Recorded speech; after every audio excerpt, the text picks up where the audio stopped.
এক বুড়ি মহিলার মিষ্টি কথায় গলে গিয়ে নিজের জীবনের অনেকগুলো টাকা খরচ করে একটা ব্রাজিলিয়ান কচ্ছপ কিনে বাড়ি ফিরেছিলাম। এটাটা দেখে আমার শ্বশুরবাড়ির লোকজন আমাকে চরম অপমান করে। তারা আমাকে টাকা ওড়ানো অপদার্থ আর বেকুব বলে সারাদিন গালমন্দ করত। কিন্তু পৃথিবী জুড়ে যখন চরম তাপদাহের মহাবিপর্যয় হাই টেম্পারেচার অ্যাপোক্যালিপস শুরু হলো, তার ঠিক আগেই আমার কচ্ছপটা অলৌকিকভাবে রূপ বদলাতে শুরু করে। সে মুখ থেকে অনবরত খাঁটি সোনার কয়েন উগরাতে থাকে, যা বিক্রি করে আমাদের পুরো পরিবার ওই কঠিন সময়ে টিকে যায়। কচ্ছপটা যখন পুরোপুরি বিবর্তিত হলো, সে শুধু আমাদের বিশুদ্ধ পানিই দিত না, বরং আশেপাশের তাপমাত্রাকেও নিজের নিয়ন্ত্রণে রাখত। বাইরে যত প্রচণ্ড গরমই থাক, আমাদের ঘরটা সব সময় এসির মতো ঠান্ডা থাকত। আমি ভেবেছিলাম এই মহাবিপদের দিনে আমরা সবাই একসাথে সুরক্ষিত আছি, কিন্তু আমি জানতাম না আমার কপালে কি চরম ধোঁকা লেখা আছে। আমার লোভী স্ত্রী আমার অলক্ষ্যে সেই কচ্ছপটার সাথে একটা বিশেষ চুক্তি সই করে নেয় এবং আমাকে ঘাড় ধাক্কা দিয়ে ঘর থেকে বের করে দেয়। বাইরে তখন 60 ডিগ্রির জ্বলন্ত নরক।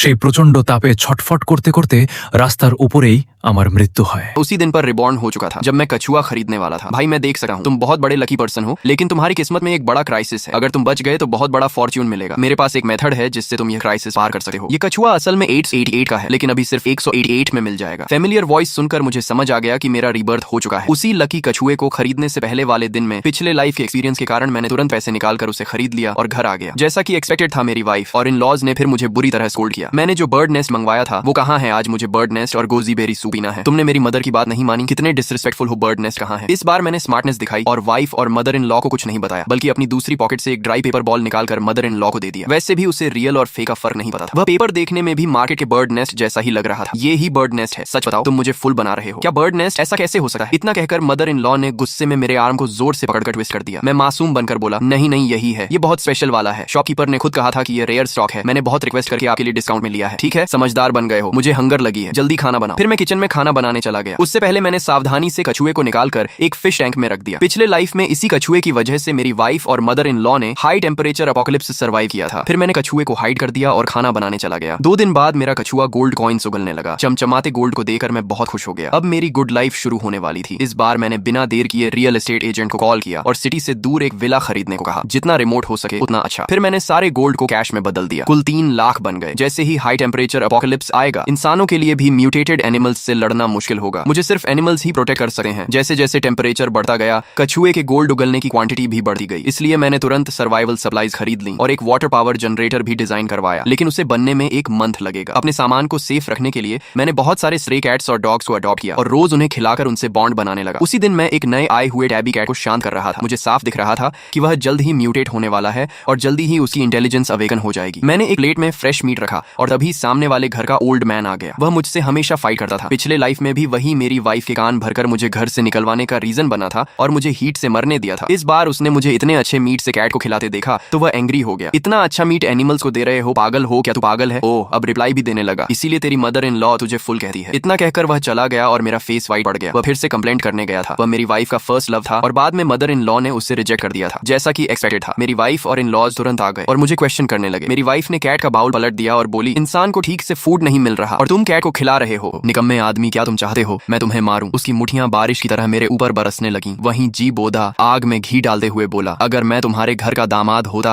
तो इतनी अच्छी मीट जानवरों को कभी ना खिलाता। मैं तो इससे अपने सास ससुर की सेवा में लगा था। ये सुनकर सास बहुत खुश हुई। वो जी बोधा को जितना देखती उतना खुश होती और मुझे देकर उतना ही चिढ़ जाती। फिर बोली, काश मेरी बेटी की शादी उसी से हुई होती। तुम्हारा क्या फायदा? मेरी आंखों में नफरत भरती जा रही थी। ये लोग ज्यादा दिन जिंदा नहीं बचेंगे। मैं इन्हें जरूर सबक सिखाऊंगा। उस मारपीट के बाद मैं और सावधान होकर कॉलोनी में स्ट्रे कैट्स और डॉग्स को खाना खिलाने लगा। आखिर मेरी लगातार मेहनत के बाद कई जानवर मेरे करीब हो गए। इसी बीच तापमान धीरे धीरे बढ़ने लगा। शुरुआत में तापमान सिर्फ 30 डिग्री था, लेकिन तभी से पूरा परिवार परेशान हो गया। कोई घर से बाहर निकलना नहीं चाहता था। फिर लगातार 1 हफ्ते तक गर्मी बढ़ती रही और कम होने का नाम नहीं लिया। तब लोगों को एहसास हुआ कि कुछ बहुत गलत हो रहा है। एक्सपर्ट्स ने एनालिसिस करके बताया कि धरती अब हाई टेम्परेचर एपोकलिप्स में प्रवेश कर चुकी है। रिसर्चर्स ने पाया कि कई जीव म्यूटेट होना शुरू हो गए हैं। उन्होंने कहा, अगर इंसान इस एपोकलिप्स से बच गया तो सिविलाइजेशन एक नए लेवल पर पहुंच जाएगी। न्यूज में लोगों को ज्यादा से ज्यादा सामान जमा करने को कहा गया, जिसके कारण खाने की भारी कमी हो गई। अब 1 किलो अनाज 1 किलो सोने जितना कीमती हो गया था। ऊपर से घर में मैं भी था जिसे वो मुफ्तखोर समझते थे, इसलिए सास ससुर मुझे और नापसंद करने लगे। चाहे मेरी गलती ना हो, सिर्फ खाना बनाते समय भी मुझे डांट पड़ती। तभी पत्नी का पहला प्यार जी बोदा हमारे घर आया। उसके घर में खाना खत्म हो चुका था और वो बेचारगी से मेरी पत्नी को देख रहा था। पत्नी ने तुरंत उसे अंदर बुला लिया और बोली, चिंता मत करो, हमारे घर में अभी काफी खाना है। घर में एक और इंसान बढ़ते ही सास ससुर नाराज हो गए, लेकिन पत्नी से कुछ कहने की हिम्मत नहीं हुई, इसलिए इशारों में मुझे बोलने को कहा। मैं डरते हुए पत्नी के पास गया और बोला, रुयान, हमारे पास इतना खाना नहीं कि एपोकलिप्स निकल जाए। एक आदमी बढ़ेगा तो एक पेट और बढ़ेगा। चाहे तुम अपनी ना सोचो, लेकिन सास ससुर के बारे में तो सोचो। मेरी बात खत्म होते ही पत्नी ने मुझे लात मार दी और बोली, तुम उसकी बराबरी कर सकते हो, तुम हो क्या आखिर। मैंने ठंडी हंसी छोड़ी, लेकिन चेहरे पर कुछ जाहिर नहीं होने दिया। फिर जी बोदा के पीछे पीछे कमरे में गया ताकि उसकी सेवा कर सकूं, लेकिन उसने मुझे रोक दिया। वो मेरे सामने ही खुद को इस घर का असली दामाद बताकर पत्नी से बोला, घर में खाना कम है, फिर भी इस निकम्मे को पाल रखा है, ऊपर से ये बहुत खाता भी है। मेरी मानो तो इसे घर से निकाल दो। उसकी बात सुनकर पत्नी और सास ससुर सच में सोचने लगे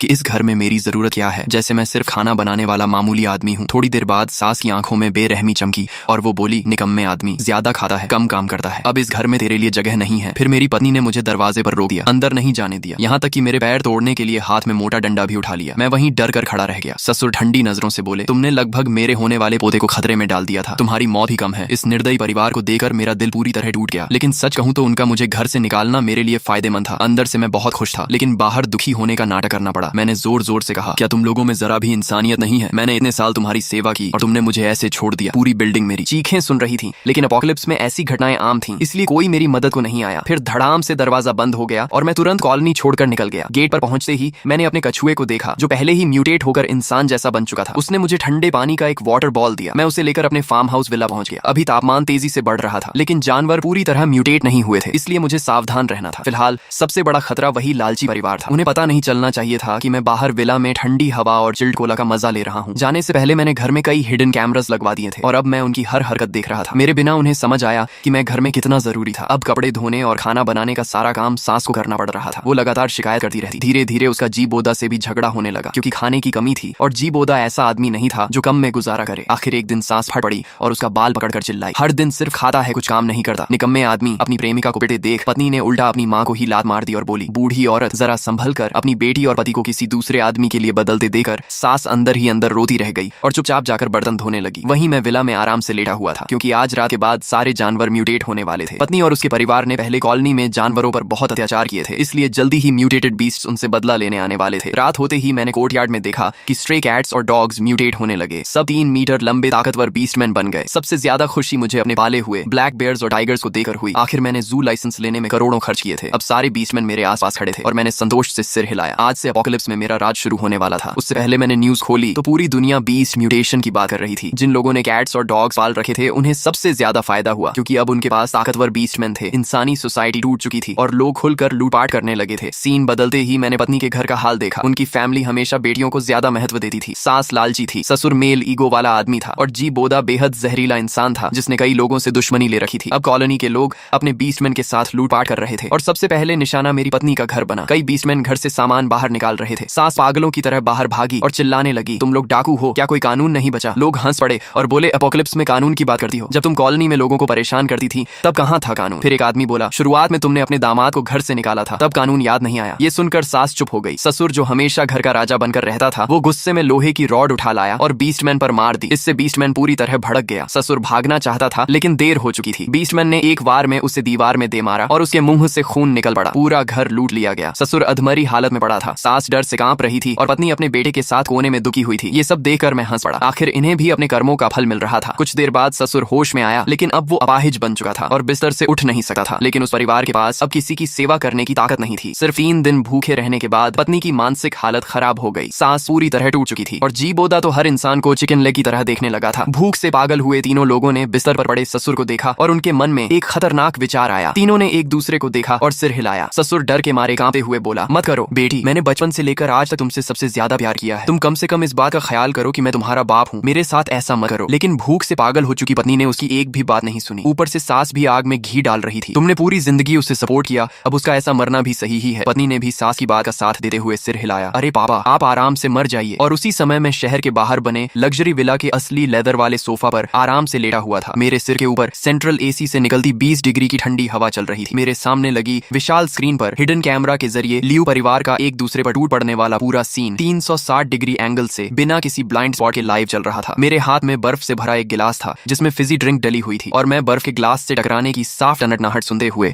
अपने होंठों पर ठंडी मॉकिंग स्माइल ली बैठा था। पिछली जिंदगी में यही निर्दयी लोग मेरे रिसोर्सेज छीनने के लिए बिना किसी दया के मेरे साथ भी बिल्कुल ऐसा ही कर चुके थे। उन्होंने मुझे बेरहमी से घर से बाहर निकाल दिया था ताकि मैं बाहर 60 डिग्री की गर्मी में तड़प तड़प कर मर जाऊं। अब वही जंगल का कानून वाला नरक आखिरकार उनकी जिंदगी में आ चुका था, लेकिन मैं जानता था कि ये अभी सिर्फ शुरुआत है। उनकी असली तबाही अभी बाकी थी। मैंने आराम से सीसीटीवी बंद किया और सोफे से उठ खड़ा हुआ क्योंकि अब मेरे सामने एक और बड़ा प्रॉब्लम खड़ा हो चुका था। जैसे जैसे तापमान बढ़कर 65 डिग्री पार कर रहा था, पूरी दुनिया में म्यूटेंट एवोल्यूशन बहुत तेजी से बढ़ने लगा था। मैं विला की बड़ी ग्लास विंडो के सामने खड़ा होकर बाहर अपने कोर्टयार्ड को देख रहा था, जहां मेरे पाले हुए सारे स्ट्रे एनिमल्स अब पूरी तरह बीस्ट फॉर्म में बदल चुके थे। जो बिल्ली पहले हड्डियों का ढांचा लगती थी, अब उसका शरीर एक बड़े बाघ जितना विशाल हो चुका था। उसकी मसल्स फटने जैसी लग रही थी और उसके बाल मेटल की तरह चमक रहे थे। वहीं स्ट्रे डॉग्स अब 3 मीटर लंबे मॉन्स्टर डॉगमैन बन चुके थे जो इंसानों की तरह सीधे चल सकते थे और उनके पंजे इतने खतरनाक थे कि आधा मीटर मोटी कंक्रीट वॉल को भी एक झटके में तोड़ सकते थे। लेकिन सबसे ज्यादा डरावने वो काले भालू और बाघ थे जो चलते फिरते स्टील फोर्ट्रेस जैसे लग रहे थे। उनकी सांसों से निकलने वाला प्रेशर तक हवा को हिला देता था। इन खतरनाक बीस्ट बॉडीगार्ड्स के रहते अपोकलिप्स में कोई भी मुझे छूने की हिम्मत नहीं कर सकता था। लेकिन इसके साथ एक नई मुसीबत भी शुरू हो गई। इन एनिमल्स के बीस्ट इवॉल्व होने के बाद उनकी ताकत और मेटाबॉलिज्म कई गुना बढ़ गया था, जिसकी वजह से उनका खाना भी बेहद ज्यादा हो गया था। मैंने अभी फीडिंग करते वक्त हिसाब लगाया था कि सिर्फ एक इवॉल्व्ड ब्लैक बेयर अकेले एक बार में आधा सुअर खा जाता है। मैंने जो 3 मिलियन खर्च करके माउंटेन्स जितना सामान जमा किया था वो अकेले मेरे लिए कई जन्म तक काफी था। लेकिन अगर इन सैकड़ों बीस्ट्स को भी खिलाना पड़े तो ये सामान 3 महीने भी नहीं टिकेगा। और अपोकलिप्स में बैठे बैठे रिसोर्सेज खत्म करना सबसे बड़ी बेवकूफी होती है। इसीलिए मैंने फैसला किया कि अब अपोकलिप्स में फार्मिंग शुरू करनी होगी। वैसे भी अब मेरे पास वो डिवाइन टर्टल था। अब वो पहले जैसा हथेली जितना छोटा कछुआ नहीं रहा था।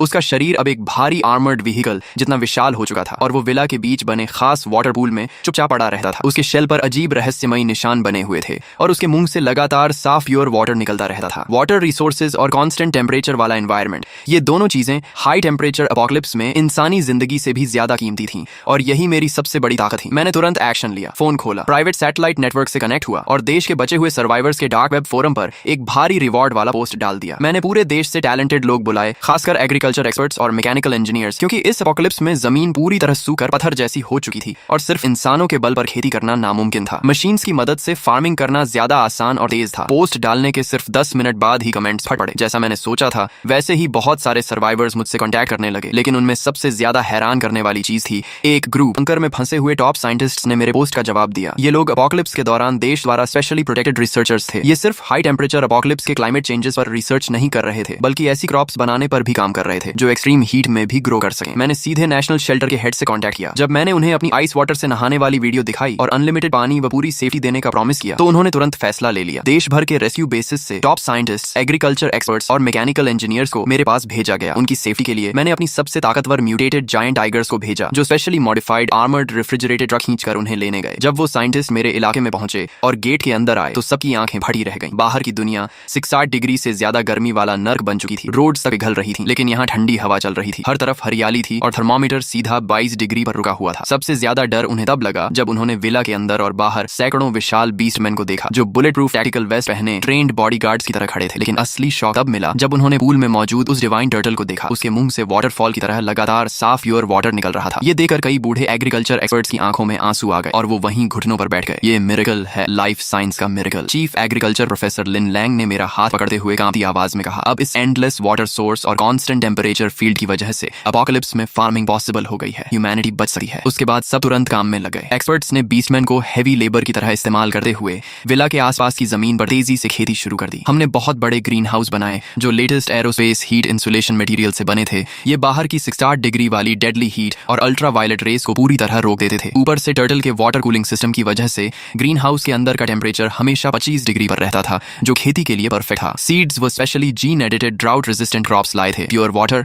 और परफेक्ट क्लाइमेट की वजह से सिर्फ एक हफ्ते में पूरे ग्रीन हाउस में हरियाली फैल गई। इतनी बड़ी सफलता के बाद शेल्टर वालों ने इमरजेंसी ब्रॉडकास्ट पर यह खबर पूरी दुनिया में फैला दी। बहुत जल्द मैं ग्लोबल न्यूज हेडलाइन बन गया। Apocalypse oasis miracle land. मेरे विला के आसपास की पहले जली हुई बंजर जमीन अब पूरी तरह खेतों और राइस फील्ड्स में बदल चुकी थी। लेकिन मेरे लिए ये काफी नहीं था। मैं एक नया ऑर्डर बनाना चाहता था, इसलिए मैंने सर्वाइवर शेल्टर बनाया जहां अपोकलिप्स में स्ट्रगलिंग लोगों को रखा जाने लगा। रूल सिंपल था, उन्हें मेरे लिए काम करना होगा और बदले में मैं उन्हें प्रोटेक्शन, प्योर वाटर और भरपेट खाना दूंगा। ये न्यूज लगातार ब्रॉडकास्ट हो रही थी और आखिरकार मेरी वाइफ का परिवार भी इसे देख बैठा। उनका अपार्टमेंट पूरी तरह टूट चुका था। न बिजली थी, न न पानी। घर में सड़ांत फैली हुई थी क्योंकि वहाँ अब भी उनके खाए हुए फादर इन लॉ की सड़ी हुई बॉडी की स्मेल मौजूद थी। सबसे पहले सास ने टीवी पर मुझे देखा। वो भूख से जमीन पर पड़ी थी, लेकिन अचानक चीख पड़ी, अरे ये तो वही निकम्मा आदमी है। उसकी आंखें फटी रह गईं। ये न्यूज में कैसे आ गया और इसके पीछे इतना सारा खाना। सोफा पर पड़ी लियू रुयान भी घिसटे हुए उठी। स्क्रीन देखते ही उसकी आंखों में जेलसी और गुस्सा भर गया। वो हरामी आदमी हमसे अलग होकर खुद लग्जरी लाइफ जी रहा है। उसने जरूर हमारे पैसे चुरा कर ये सब बनाया होगा। उसे ढूंढो, मैं उसे घुटनों पर ला दूंगी, मैं उसे जिंदा नहीं छोड़ूंगी। तभी पास में बैठा जी बोदा, जो दीवार की सड़ी हुई लेयर खा रहा था, धीरे से बोला, रुको, अगर ये फेक हुआ तो, अगर ये एडिटेड वीडियो हुआ और लोगों को मजदूरी के लिए बुलाया जा रहा हो तो, बाहर की गर्मी में हमारी हालत ऐसी है, बाहर निकलना मतलब सीधा मरना। उसकी बात सुनकर लियू रुयन सोच में पड़ गई। फिलहाल इस मनवा के अभी तक इतने ही पार्ट्स बने हैं। जैसे ही इसके नए पार्ट्स रिलीज होंगे,